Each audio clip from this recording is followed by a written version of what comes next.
కష్టపడింది ఏది రాదండి. నేనెంతో కష్టపడి మీ దాకా తీసుకొస్తున్నాను. నాకు తెలిసిన సిద్ధాంతం అంతా ఒకటేనండి. నేను రూ. 100 సంపాదించినా, అది నా కూతురికి నా సొంతంగా నేను చాక్లెట్ కొనిచ్చానన్న ఆనందం అయితే నాకుంటుందనమాట.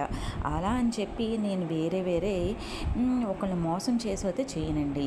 అన్నీ కూడా నేను పక్కాగా మీకు కావాల్సిన మంచి క్వాలిటీ చెప్పేస్తాను. స్క్రీన్ మీద నెంబర్ అయితే ఉంది. మీ స్క్రీన్ మీద క్వాలిటీ కూడా అడిగి మరీ తీసుకోవచ్చండి. మీకు 5 to 7 days అని ఈజీగా టైం పడుతుందండి. ఇది కొరియర్ కాబట్టి. అలాగే ఇంక విషయానికి వస్తే, ఏదైనా సరే మనం ఖాళీగా కూర్చుంటే కొండలైనా తరుగుతాయండి, ఆస్తులైనా తరుగుతాయి.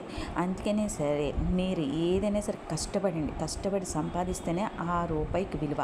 ఆ తర్వాత మీ పిల్లలు కూడా మిమ్మల్ని చూసి ముందు స్థానానికి వెళ్ళటానికి ట్రై చేస్తారు. మా నాన్న కష్టపడ్డాడు, మా అమ్మ కష్టపడింది అని చెప్పేసి మిమ్మల్ని చూస్తూ పెరుగుతారు. కాబట్టి వాళ్ళకు